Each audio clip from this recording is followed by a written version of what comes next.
All right, we're back. We're back again. We're back. Don't shoot the messenger. Another topic, another day. Yeah, and I think, again, let's get straight into it. Today we're going to talk about Gary Stevenson. Oh, my man. My man. Today we're going to talk about Gary Stevenson. Without even divulging where I sit on his ideologies, I think firstly, just for anyone who doesn't know or anyone who's new to this kind of inequality conversation, it's fair to say Gary Stevenson has effectively positioned himself as the face and voice of the conversation on inequality in the UK, economic inequality in the UK, Absolutely. and to propose solutions for how we can reduce inequality in the UK. And I think almost more interestingly, the principle of why inequality in the UK is actually a problem and is something that we should care about. Sounds obvious to you and I, and it sounds obvious to a lot of people, but actually the more you understand the story and the journey, the more you start to realize that there's a lot of people out there, there's probably swathes of people out there who are not convinced that inequality is a massive problem. Not just that, having it is a massive problem, but at a fundamental principle level that inequality is not necessarily something to tackle. So where are we today? I think he's just had another pretty explosive documentary that got everyone talking. The thing that seems to be the most inflammatory was his idea that we should put a 2% wealth tax on billionaires and multi-millionaires. I think he set the floor at 10 million plus in wealth and assets. So I think the question to you, John, the first question is, are you pro or against a wealth tax on the hyper rich in the UK?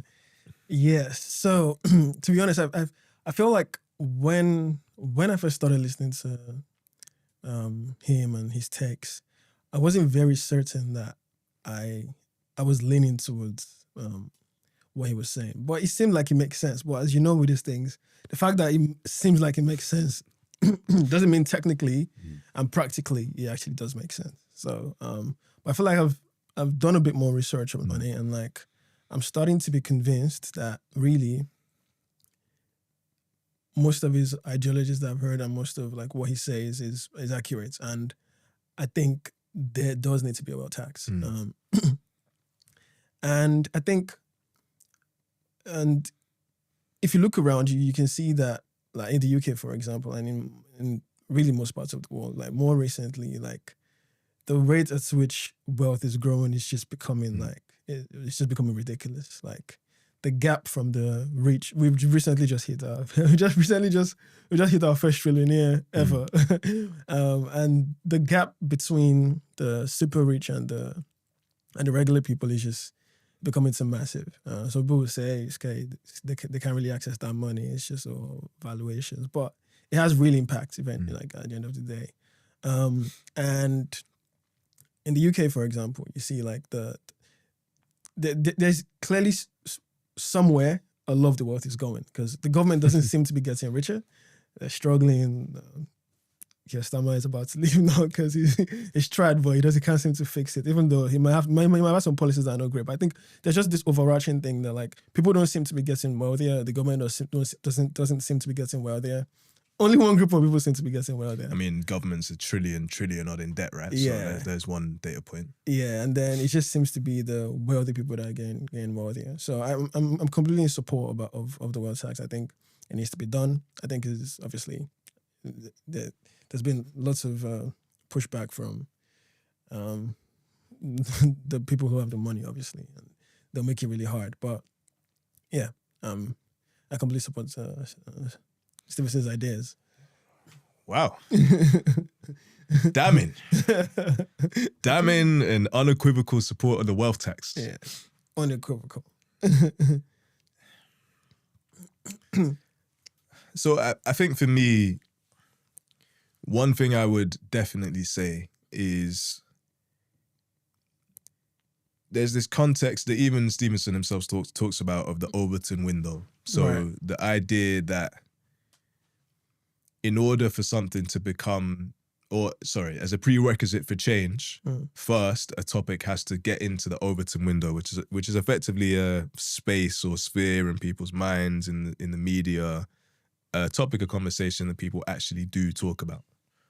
what you find is that something like inequality is a great example of something that wasn't really in the Overton window before. People are talking about all sorts of things. They're talking about, immigration, DEI, or they're talking about all sorts of things that have been in the Overton window and had that, that real kind of hotspot of conversation. And inequality just wasn't one, so it wasn't getting any airtime.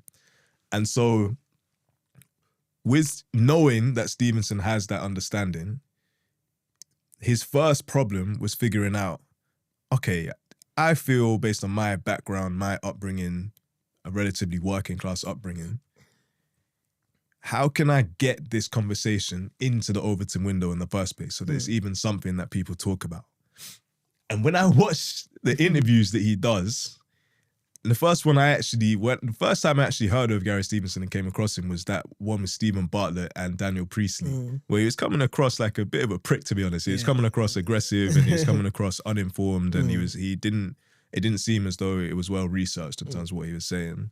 And there were some odd, points here and there that were, I wouldn't say illiterate, but were economically wrong, right, in the way that he was thinking about tax in the UK.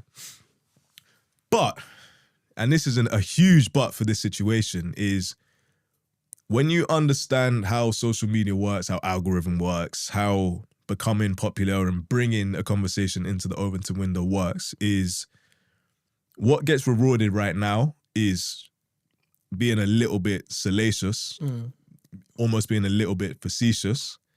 And I hate the term, but it is a form of rage bait.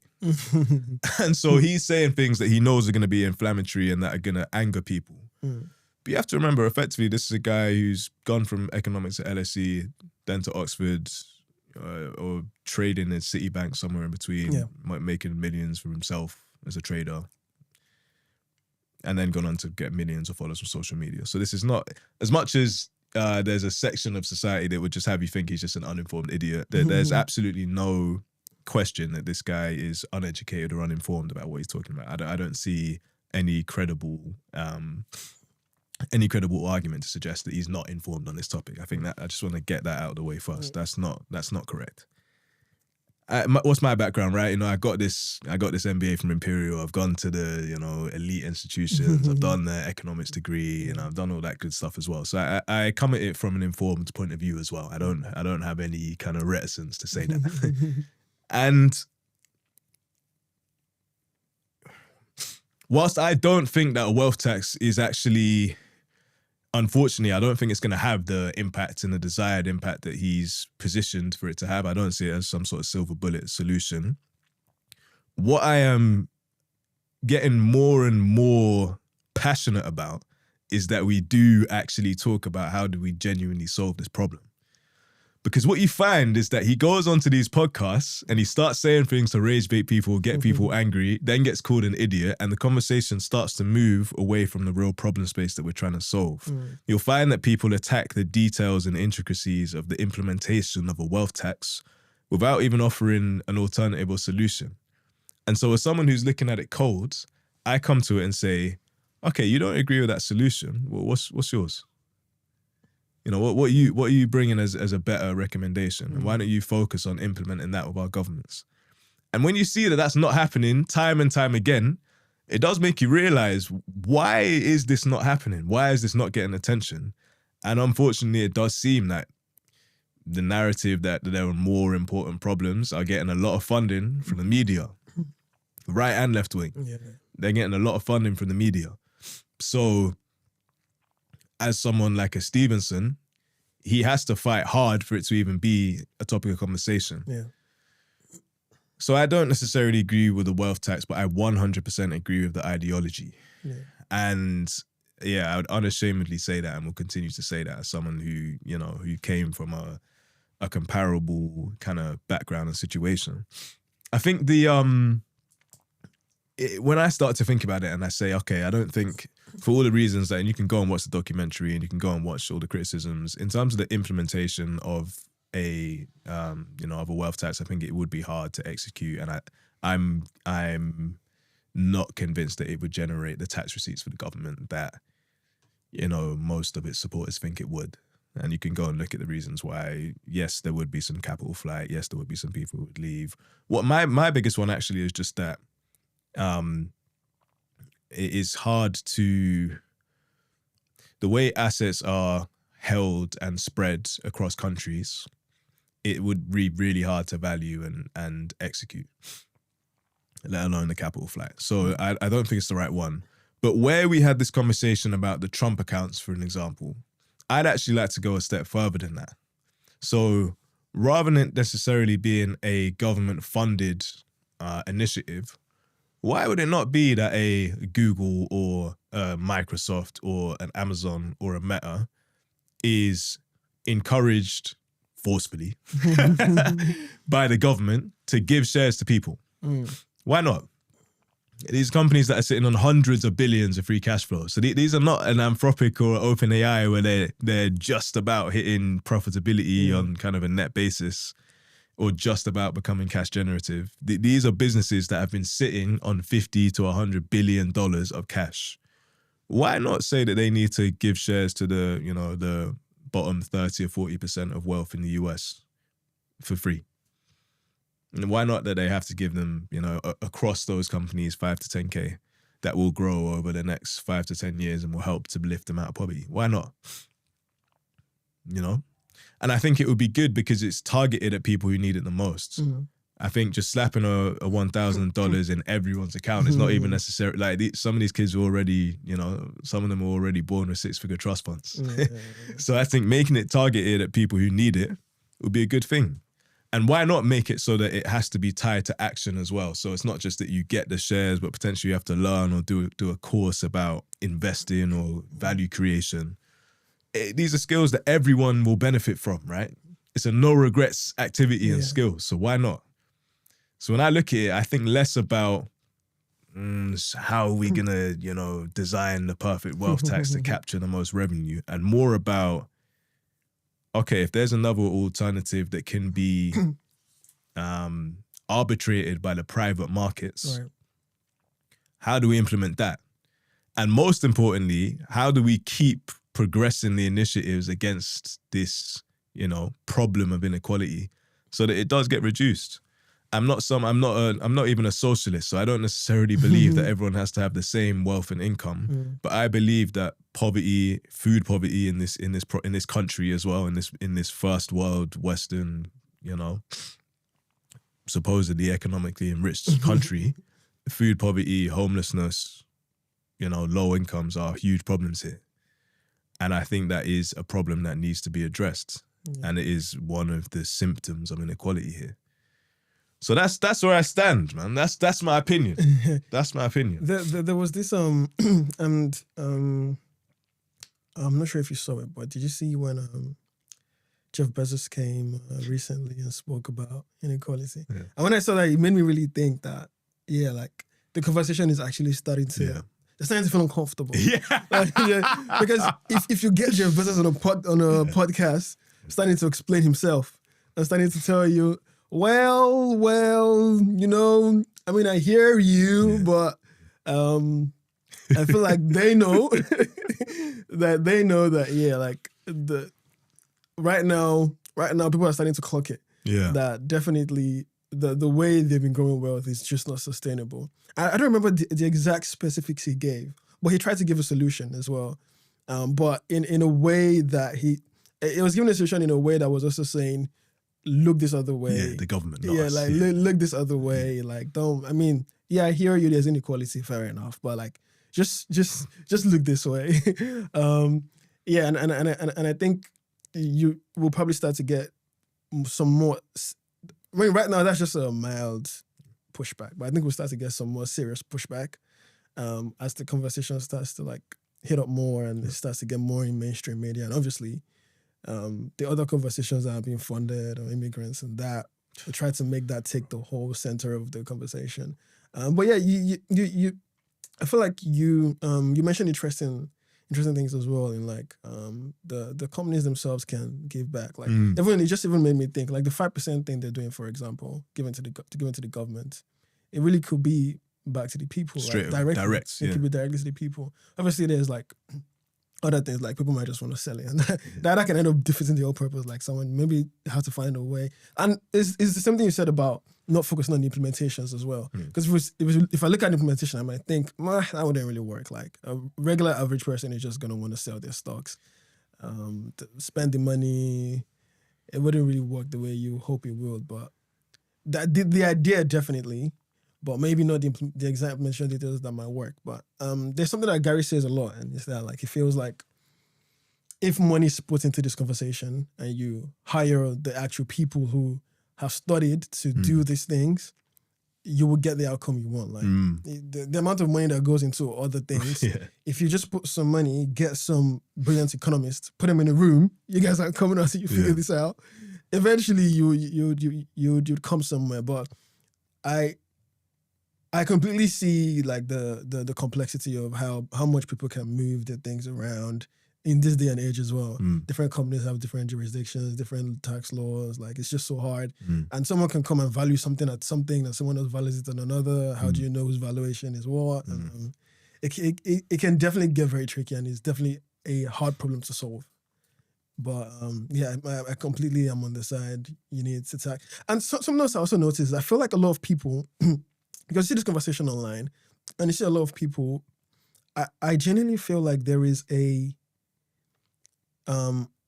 maybe unconscious sentiment for people who are probably middle class or low class, but genuinely feel like this is gonna affect them as well. Like I feel like some people just feel like, oh, obviously most people have desire, or like a lot of people have desire to be rich, and they feel like, okay, when it's gonna get to my turn, it's gonna get to my turn to make my bread.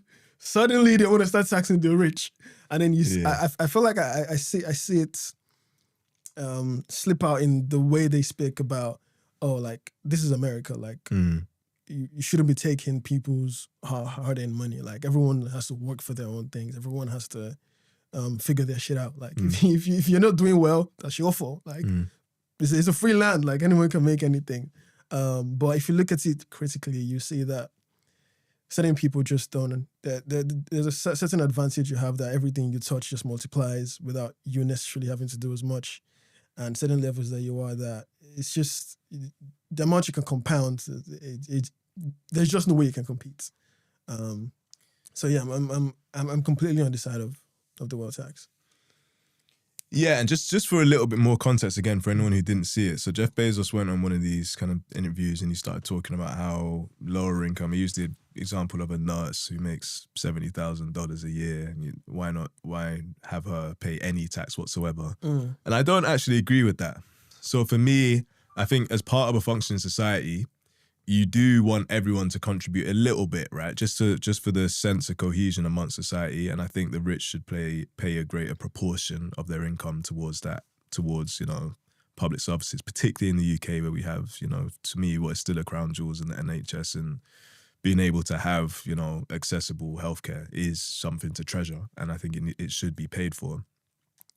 And so I don't think, people should pay no tax. I just think it should be progressive. And I think that, as the wealthiest, we should pay more. I say we, and I was looking at it, I do pay more than 45% in taxes across income, right? So people told me as when I got there, I would look at it differently, but I don't look at it differently.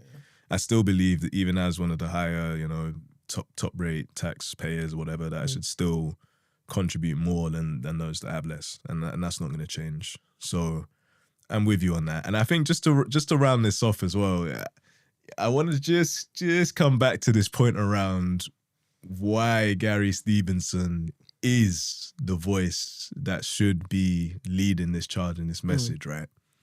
We talked about, how he, got up to 100,000, millions of followers relatively quickly. Yeah. I really do see Gary Stevenson as the left-wing answer to Donald Trump. That's a spicy one. Let me land. But again, but what I don't think Gary will agree with you. The left-wing answer to Trump, though, because let me hear it. Think about how they come to prominence, right? This is the social media age.